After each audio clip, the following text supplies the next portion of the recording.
0.5%, productivity growth of 1.3%, meaning that's the speed limit of the economy. The speed limit of the American economy is 1.8%. If you want it to grow faster on a sustained basis, you either need to increase the growth rate of the workforce or increase the growth rate of productivity. That on the potential GDP line, the estimated unemployment is 4.7%, and the core PCE inflation is 2%. Remembering that core personal consumption expenditure is that which strips out food prices and fuel prices because they tend to be more supply related than demand related. Where we are currently, the current growth in actual GDP was 3.3%. The core PCE was 1.4%, and last Friday the unemployment numbers came out and there was no change to the unemployment rate, it's still 4.1%. So those are your actual GDP data that you can put against your analysis if you are asked, if it's that type of question. You're remembering that the U.S. debt, the debt burden, not the debt, not $20 trillion, the debt burden, 77% of GDP, projected to go up to 150% of GDP if there's no change to current law. Okay? And then just added in here the budget deficit of minus 3.5%, because remember, if we have a budget deficit of 3%, our debt burden in the United States is stable. A budget deficit higher than 3%, the debt burden grows. Lower than 3%, the debt burden shrinks.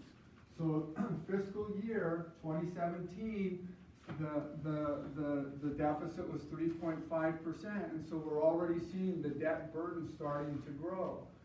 That's also important when you think about the triple balance, because remember the triple balance equation, which is what? Which is what?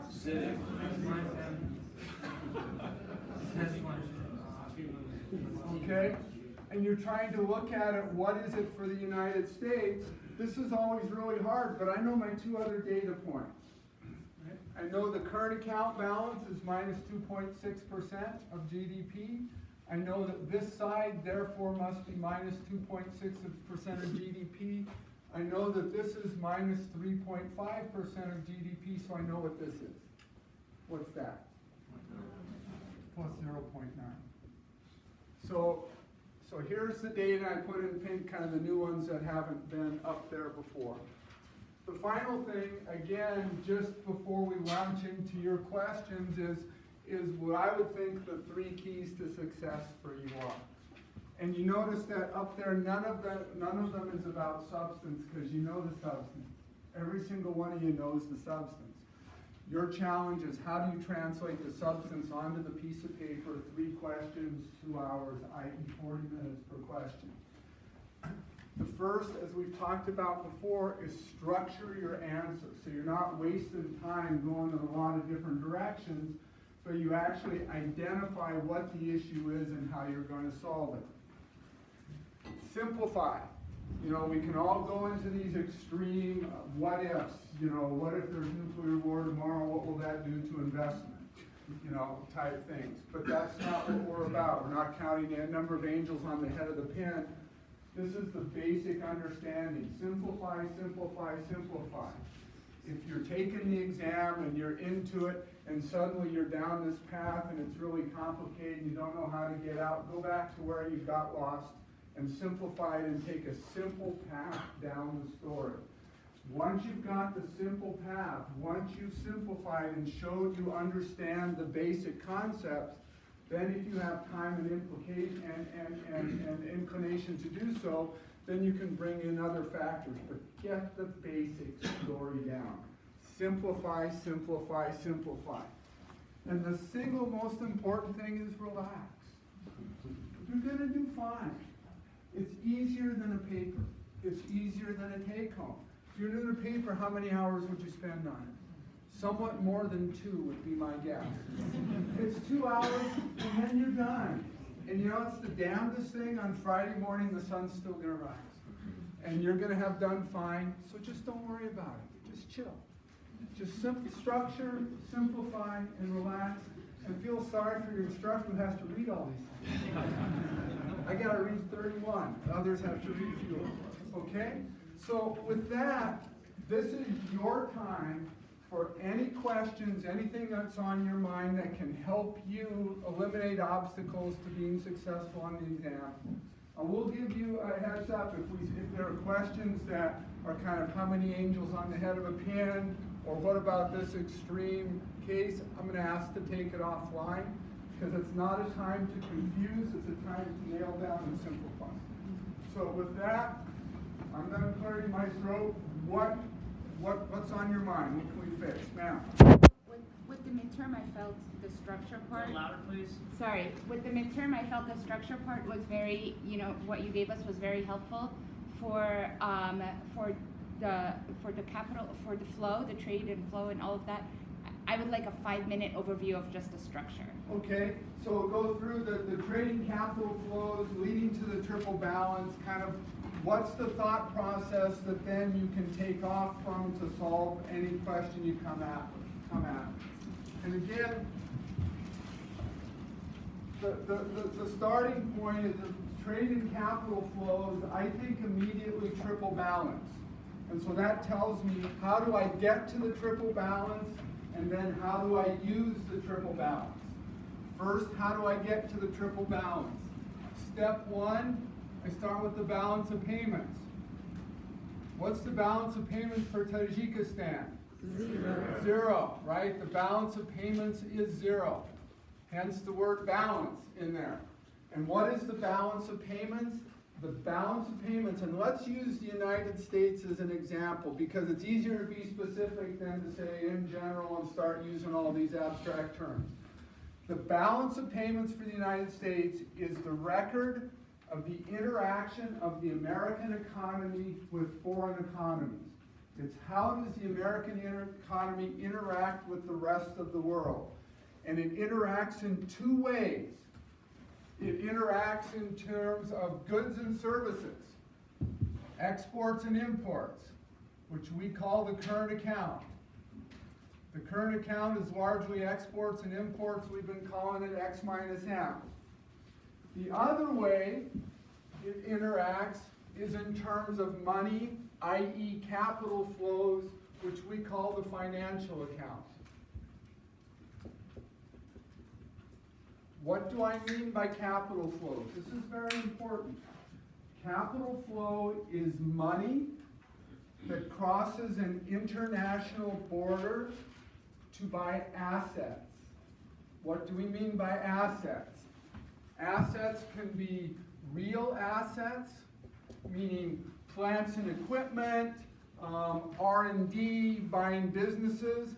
If it's foreign money coming in to do that, we call that foreign direct investment. That's the real economy. It can also come in terms of portfolio investment. Portfolio investment is stocks and bonds. The bonds can be private bonds. It can be Boeing issued a bond. Or it can be government. Treasury bills, treasury bonds, things to finance the American debt. Or it come in terms of bank lending. Bank lending simply means somebody, for example, put money in a bank in London, and that bank's London branch lent it to somebody in the United States to do something. Okay? So we have the current account and the financial account. The balance of payments says that must be zero. So goods and services flows must be offset by financial flows, by capital flows. Current account for the United States is what? Balance? 2.6. Minus 2.6%. It's one of those numbers I would know if I were taking the exam for me. What's the financial account for the United States? It has to be then plus 2.6%, because it must equal zero. What does that mean in broadest terms? We import more than we export. We are paying foreigners more than foreigners are paying us. how do we make up the difference? They don't just give it to us for free.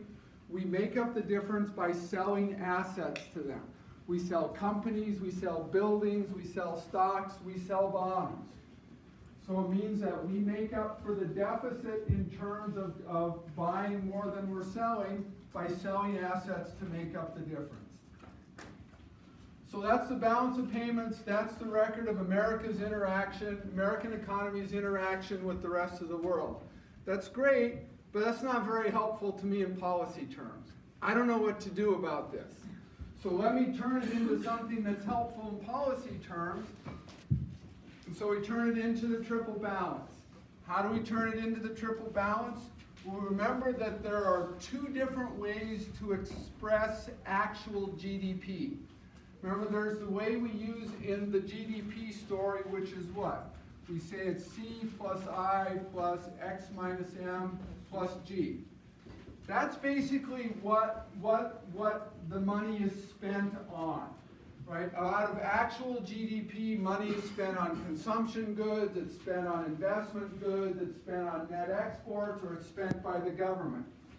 Another way of expressing it is in the production of this GDP, income is earned. And what happens with that income?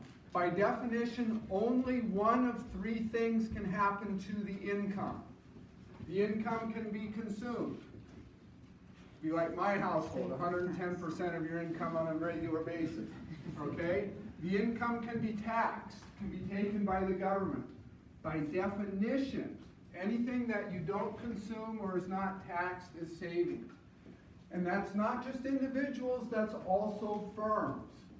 So firms can retain earnings. You think of Microsoft and its cash pile. Those are retained earnings that they didn't spend on the business activities and the government didn't take in tax. So without going through it, we can do the algebra and we can simplify this into the triple balance. And I hope you all asked your instructors that if you have it on the exam, do you need to show the algebra or just take your word for it? But we've done it multiple times. Do we need to do it again to show how it's simplified? It's just basic algebra. So now I've gone from the balance of payments to something that actually is useful to me. I can use this to analyze what's going on, and you all did so in your country briefs. You all did so in your country briefs, I'm assuming you did. Yeah? And so now I've got the triple balance. And again, as you pointed out, you know, you're sitting in the middle of a test and you're thinking, shoot, I can't remember. If you can spell the word sitting from it, you've got it in the right order, okay? So now I have the triple balance. And again, let's think in terms of the American economy again, just as an example, but it holds for any economy. You saw that it held for the Russian economy, the German economy, whatever ones you did. But for the United States, again, this is minus 2.6%. And so this side is minus 2.6%. X minus M, we know. T minus G is the proxy for the budget deficit. So if a foreign capital flow comes in into T minus G, it's buying public debt, right? So if the Chinese come in and they buy public debt, if the Japanese come in and buy T-bills, that's what they're buying. And these are private assets. And it's the difference between savings out of the American economy. It's the C plus S plus T. It's savings by Americans versus investment in the United States by Americans or by others. So they could be equal, or there could be more investment than savings if you have foreign investment coming in. There could be more savings than investment if not all of your domestic savings is being invested domestically, but some of it is being invested abroad. Okay? So we've gone from the balance of payments to deriving something useful out of it, which we call the triple balance. And now, well, let's prove that it actually works. Because this is where the policy implications come in, understanding how the triple balance works. The triple balance is all about direction of causation. What causes what? We're not looking at correlation, we're looking at causation because we're doing policy and we want to know what makes something happen. So one way of causation is left to right. What does left to right mean? Left to right means for the United States, because I run a current account deficit, therefore foreign capital flows into the United States. Let me say that again. Left to right. Because of my current account deficit, therefore foreign money flows into the United States. How does that work? Well, if I run a current account deficit, that means that foreigners end up with American dollars. Why? Because they have sold more to the United States than they have bought from the United States. That's what the current account deficit means. That means they're left with dollars. Dollars come home. Why do dollars come home? Because for policy purposes, and the data shows that it's true, the only place you can invest a dollar is in the American economy at the end of the day. Why do I say invest a dollar? Why not just buy more American goods? We've already taken that into account. That's all the American goods that anybody's going to buy. So now they have dollars and they invest it into the United States. That means investment can be higher than savings because foreign money is coming in to add to American savings to create the total amount of investment. Okay? That's the way people normally think about it. That's the way David Ricardo thought about it exactly 200 years ago. Okay? Left to right, because I run the deficit, therefore I force foreign capital into the United States. It would be the same as surplus country. How many of you did Germany for your country Greece? Surplus, plus 8.3%. Because of that surplus, therefore Germany is exporting money. Because of our deficit, therefore the foreigners are investing in the American economy. That's left to right, okay? For the United States, that's less important than right to left. But understanding left to right is a starting point, okay? We know how that works. Much more important is right to left.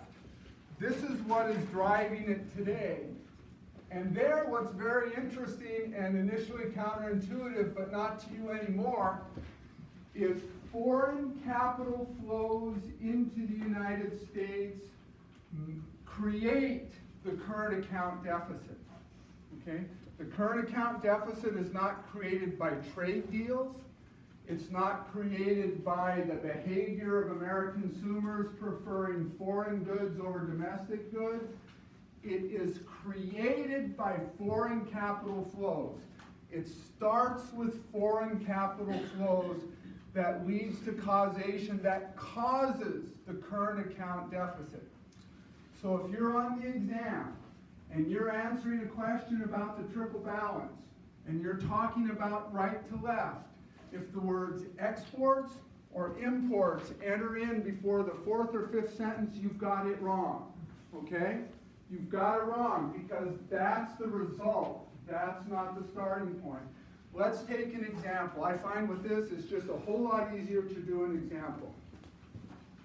An example I like to use is, again, there's a German person, and I'm going to do a he just because it's easier for me to say. A German person inherits €1 million. I like to use the inherit because it's because of nothing he did.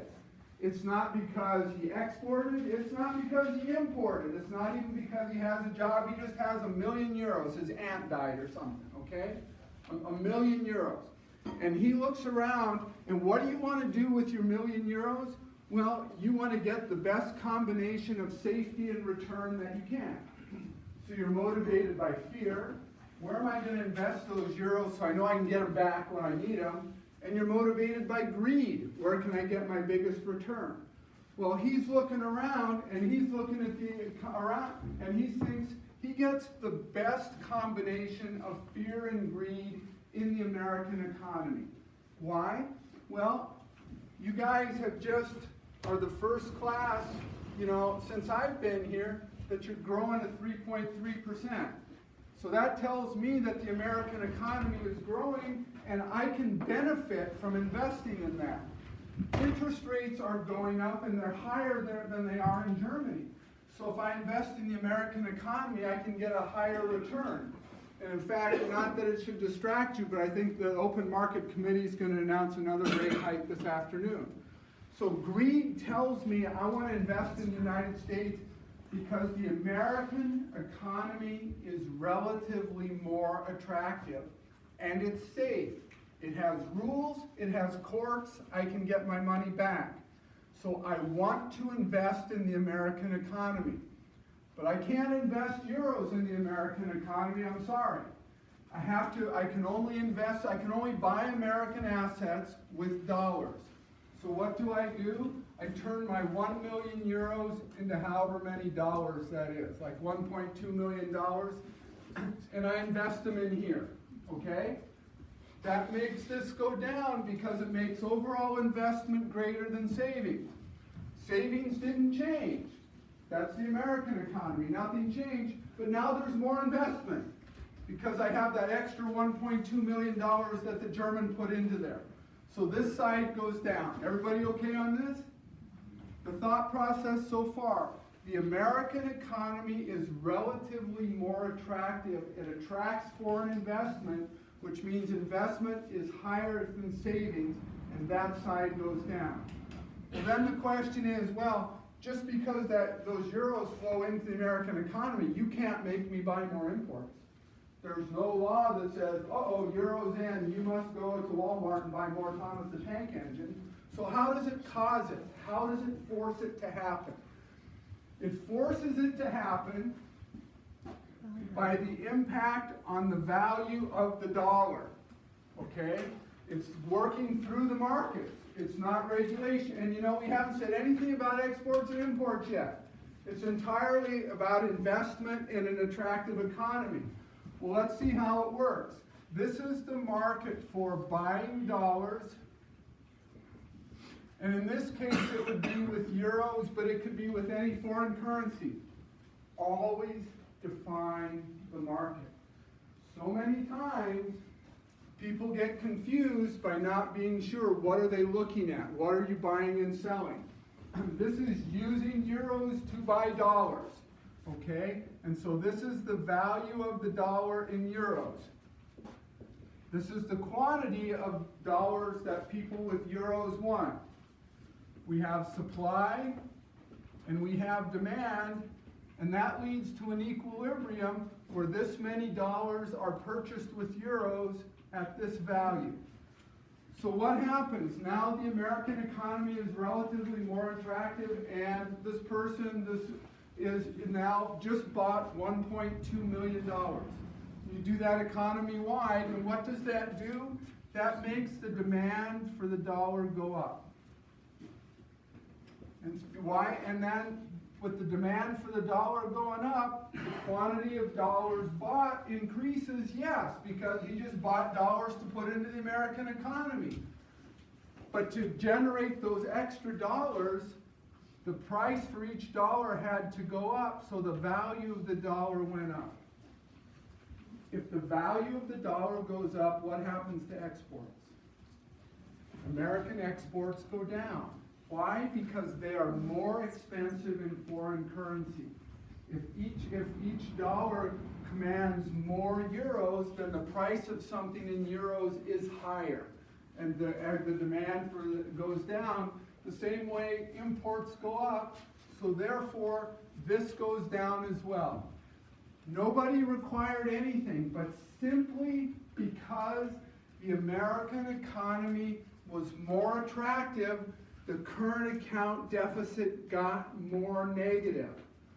What does that imply in policy terms? That you can't have it both ways. You can have a really good economy for the United States, or you can have a smaller current account deficit. You're not going to have both, the way our economy is currently structured, the way the value of the dollar is structured. because the American economy being attractive means the demand for the dollar goes up, means the value of the dollar goes up, means exports go down, means imports go up. Okay? That's the power, and that's the importance of right to left. Now I can start thinking in policy terms. So if I want to reduce this, well, what did we say this was? We said this is minus 3.5. Wow, I see an opportunity there, right? If I could bring down the budget deficit, and oh, by the way, if I bring down the budget deficit when I'm no longer in an output cap, it's probably okay. And if I bring down the budget deficit, it's probably going to help my debt burden as well. So there's one way to do it. I could try to find ways to incentivize saving or reduce investment. So now I have 3 policy options I can look at to try to deal with it. Okay? So we go balance of payments, turn it into the triple balance, show that it works, derive the policy implications. The final piece on this is why do we care? And that's what happens when these balances are too big. So it's, why do we care?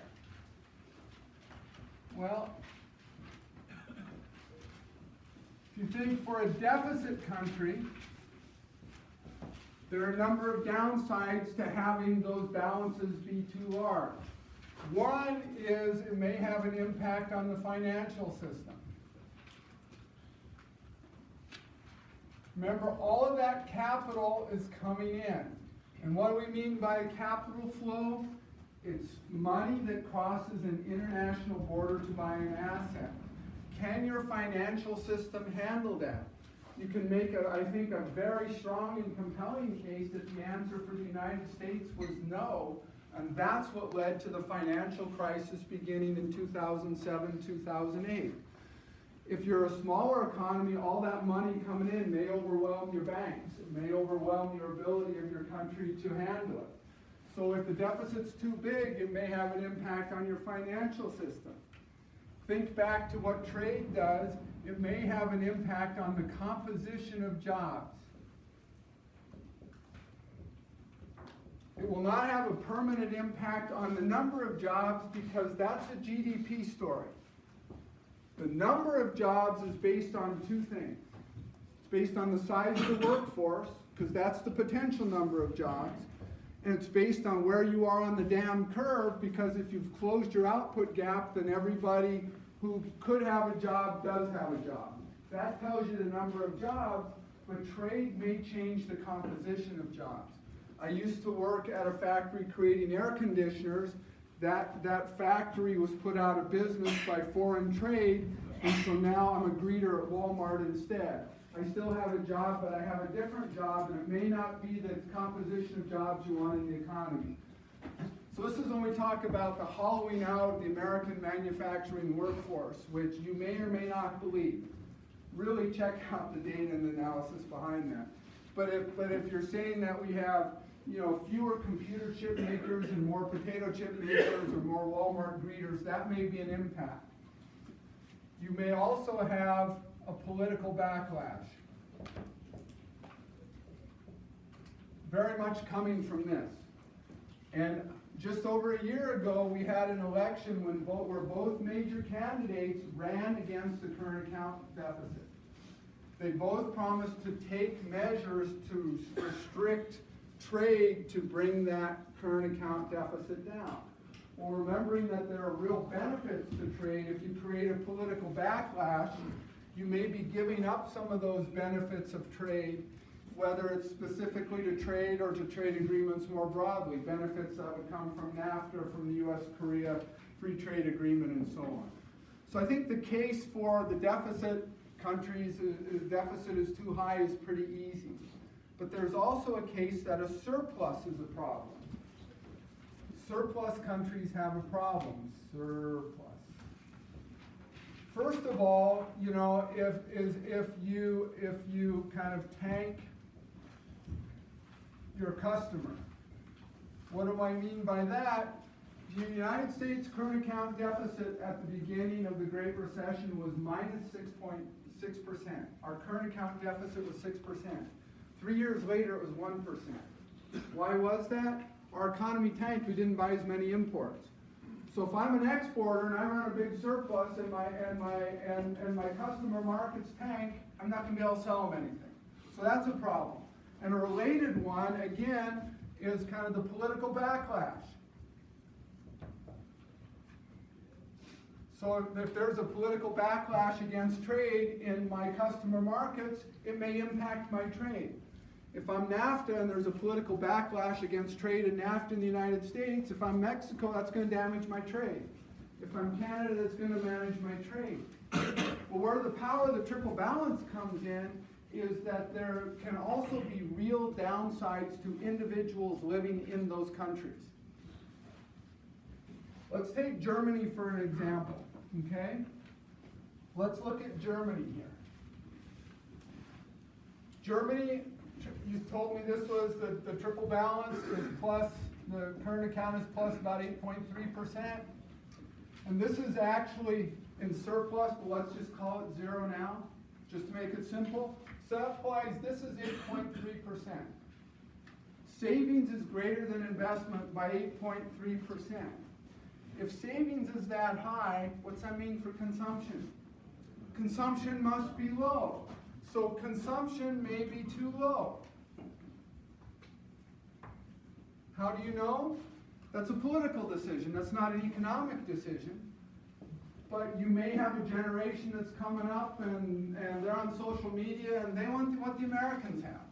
Why is my consumption 55% of GDP instead of 2/3? Why is it so low? So that may be a downside to a country with too big a surplus. So either this has to be high and or this has to be very low. Investment might be too low. Why is that a problem? Well, again, it may show up in the quality of life. If the roads aren't as good, the infrastructure isn't as good. But it may, going back to the GDP story, have a real impact too in terms of productivity. If I invest too little, maybe my productivity going forward is not as great, therefore my potential GDP growth is not as great. Therefore, where's the money going to come from to pay for my old people? So that's, sorry, it was more than 5 minutes, but it's hard to do it in 5 minutes. Okay, so that's the trade and capital flows triple balance story. Okay on that, any questions? I got one. Okay. One way back to the beginning. Okay. When we talk about the triple balance, Mm-hmm. we talk about X minus M.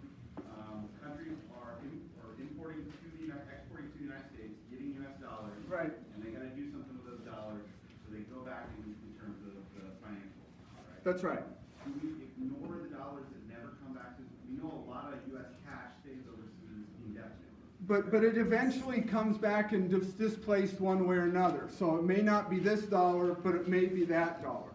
Okay. So there's two pieces around it, right? It may go through 50 hands, but at the end of the day, some dollar will come back. Okay. And again, so in theory, that's what it says. The data shows that it does. Okay. The dollars that don't come back are a rounding error way to the right, not enough to change your policy. Okay? Mark, what's the data again? It's $4 trillion a day on the right to left. Yeah. What we have is in the currency markets, it's $5 trillion a day. 80% involve dollars. So that's $4 trillion a day. That's why right to left swamps left to right. What's the current account?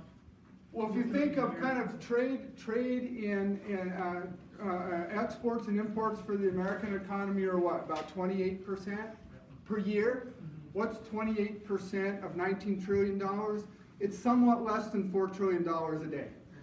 And that's when we talk about data, I don't need to calculate it all. I can say order of magnitude. It's really clear that $4 trillion a day is a whole lot more than approximately $4 trillion a year.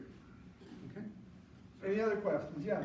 So what you mentioned it briefly, but what policy decisions can the U.S. Put in place to solve our current account deficit? Okay. Well, let's look at the right side. What can you do here? Well, you can, We've talked about it in every single story, right? What can I do with tax revenue? Remember, that's not tax rates.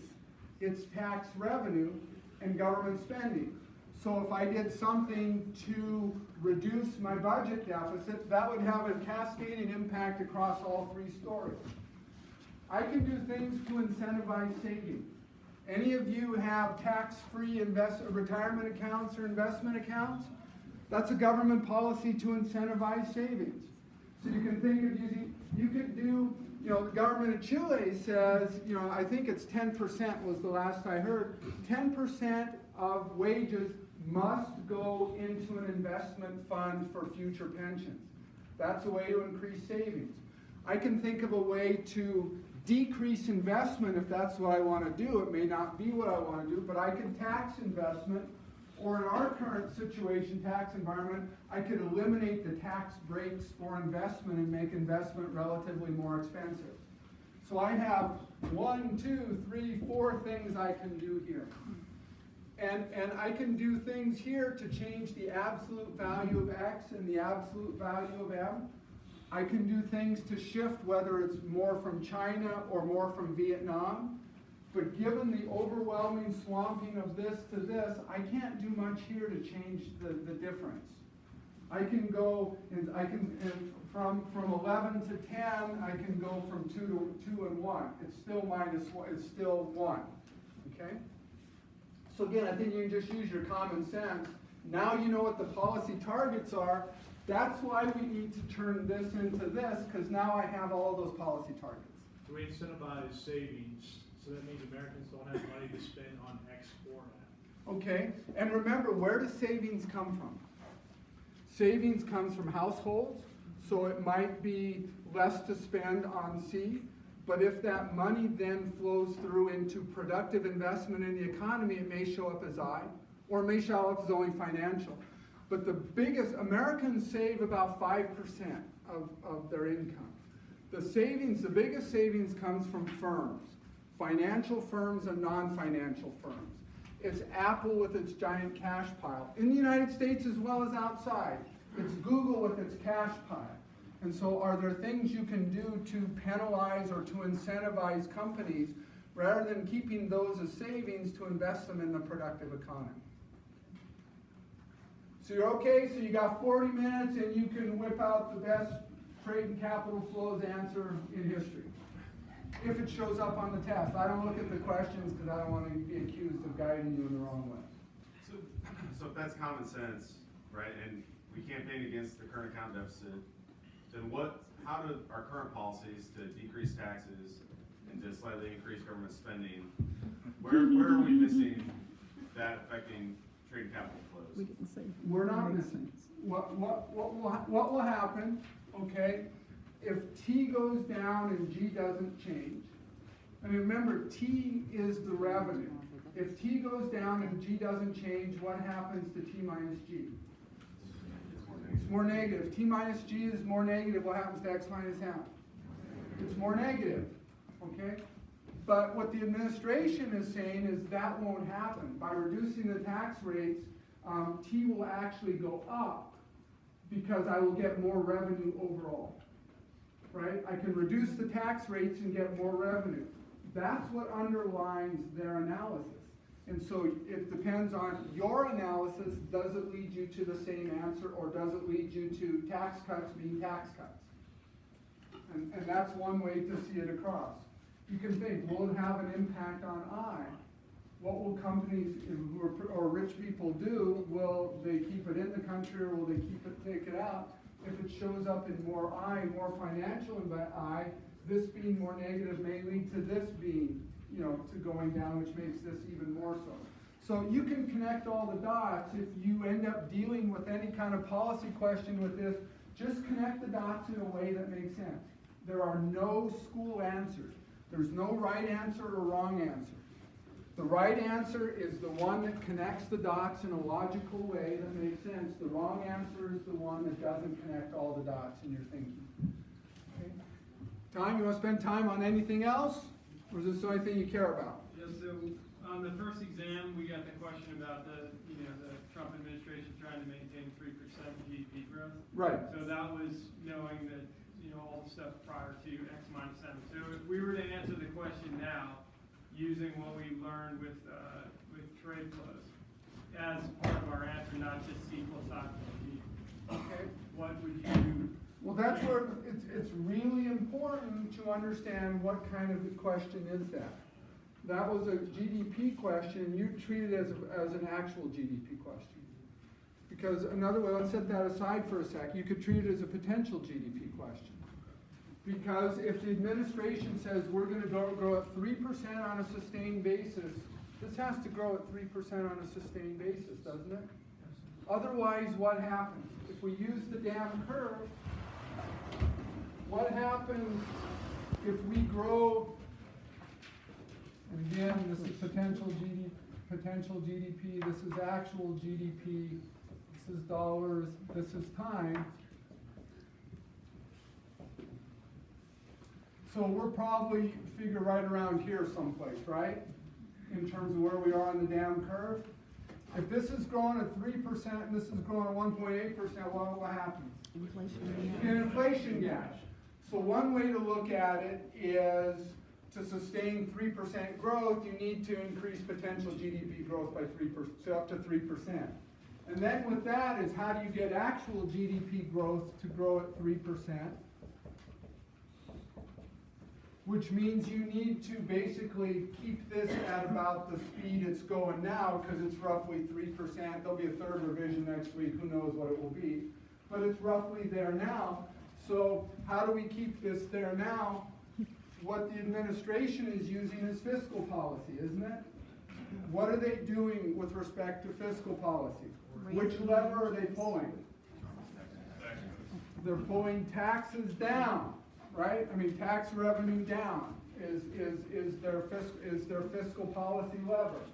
And why do they think that works? Well, if tax go down, then people with more money in their pocket will spend more. If consumption and investment go together, if I'm a business person and I see consumption going up, I'm going to invest. They also say that by targeting it on rich people and companies, they're going to invest anyway. Because a rich person will spend less and therefore invest more. But what do you have to believe for that to work? What's investment here? This is investment in the real economy. This is new homes. This is plants and equipment. This is R&D, and this is change in stocks. So what if I'm a company or I'm a rich person and instead of doing that, I buy shares? I buy bonds. It doesn't show up there. Okay, how does that affect this? It doesn't affect this at all, and this it depends on how much of it goes into imports. So the key here is all about the multiplier, right? Anytime you're talking about fiscal policy, if you go more than about 2 sentences without saying the word multiplier, you're behind the curve. That's exactly the question. What is the multiplier for the recommended or the tax cuts that are out there? Is the multiplier greater than 1, less than 1? If so, what does it do to actual GDP relative to potential? So what's the definition of the multiplier? The definition of the multiplier is the change in actual GDP, right? Because it's actual GDP that is the demand over the size of the stimulus. So the question they have is, what is the multiplier effect of this? Do you have a higher multiplier if you give a tax to a rich person or a poor person? As with any good economic question, the answer is it depends. No, it depends on what they do. A poor person will spend more of it. So it'll go directly into C right away. A rich person will spend some of it so it shows up into C, but will invest, will save the rest, and that will go into investment. If it goes into investment in buildings and plants and equipment and R&D, then it will increase this I and you'll have a higher multiplier. If it just goes into stocks and bonds, it has no impact and you have a lower multiplier. So it's whichever one you can explain, that you think and you can explain.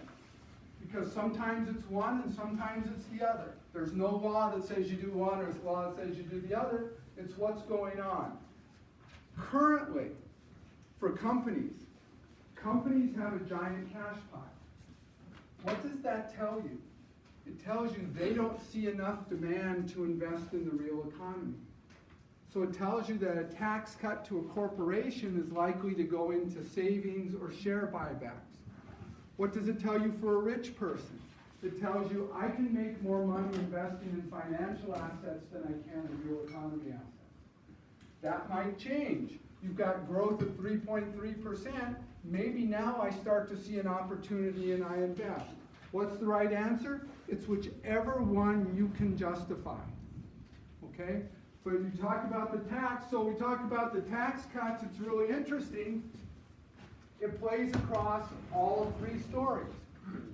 It plays across the growth, the GDP story in terms of what does it do for actual GDP relative to potential GDP. It's fiscal policy and what does it do?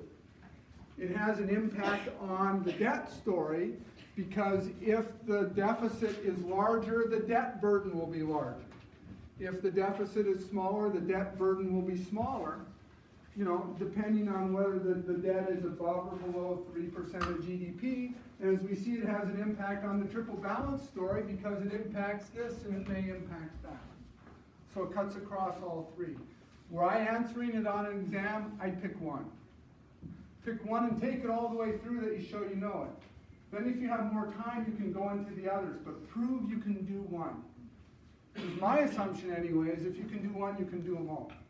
But if you try to do them all at once, I'm confused, you're confused, and you'll just get from me connect the dots. You know? So we've done a lot of fiscal policy. Yeah. In theory, you could do, you could do monetary policy where you change the value of the dollar to then shift the equation as well. So you could, it would almost be opposite example, like you do QT, which would take the value of the dollar down. What would QT do to the value of the dollar? So we would, What would QT do to the value of the dollar? it would de- Okay? So what does it do? Quantitative tightening reduces the supply of dollars, doesn't it? So reduces the supply of dollars, what's that do to the value of the dollar? Okay, so brings the dollar, so QT actually, yeah, going the wrong way. So you got me. It increases the value of the dollar because it reduces the supply, so each dollar is more valuable. It reduces the supply of dollars, therefore the value of the dollar goes up. so then that would similarly affect X minus M eventually. It would affect X minus M, absolutely. And it brings in, we talk about kind of, you know, IBM does triangles, McKinsey does 2x2 matrices. But we have the triangle for currency policy, okay? We can have free capital flows, which affect supply and demand for the dollar. And then if you change interest rates or change the supply of money, are you changing it for GDP reasons or are you changing it for value of the dollar reasons? You can't do both. Because if I did quantitative tightening because my output gap has been closed and I want to slow down GDP growth, it will have an impact on the dollar no matter whether I want to have that impact or not. If I do quantitative tightening to raise the value of the dollar, it will have an impact on GDP whether I want to or not. So you have to decide which is the target you want to go for. Do you want to do interest rates and money supply to affect the GDP story, or do you want it to affect the value of the dollar? You can't do both if you let money flow in and out. Other questions? Yes? But you don't write policy necessarily to affect the value of the dollar as a second order effect, right? If you're saying, we just did quantitative easing, right? We did huge amounts of quantitative easing that affected the value of the dollar, and that was a second order effect.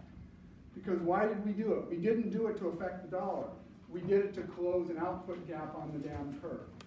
So with all of these, right, and this happens with fiscal impacts a lot. So let's say I do,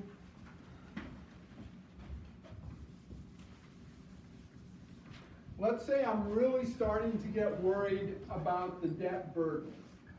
And I choose option one. What's option one of dealing with the debt burden? It's austerity, right?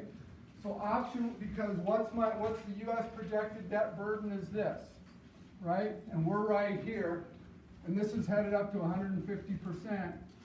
and this is 77. And I need to bring my T minus G to no more than minus 3% of GDP. And currently, it's minus 3.5%. So I want to do option one, austerity, to deal with the debt burden problem. So what that means is I make this go up and or that go down, right? That's my policy goal. But what does that do in terms of the growth story? What does that do? If I have T up and G down, what does that do to my growth story? It slows the growth of actual GDP. That's the second order effect. Which one are you going for? Budget Control Act. This was the Budget Control Act, right? That was cut government spending. Where were we on the damn curve when we did the Budget Control Act? We were there. Would you cut government spending? Would you have a policy with a contractionary fiscal impact if your goal was to close the output gap? No, you do exactly the opposite. But for reasons of the debt story, you reduce government spending to try to deal with this, and so you had an impact here. So you have one policy target and then one impact. What did it also do? It would have had an impact here, right? If it reduced the budget deficit, then it should reduce this deficit too for the United States.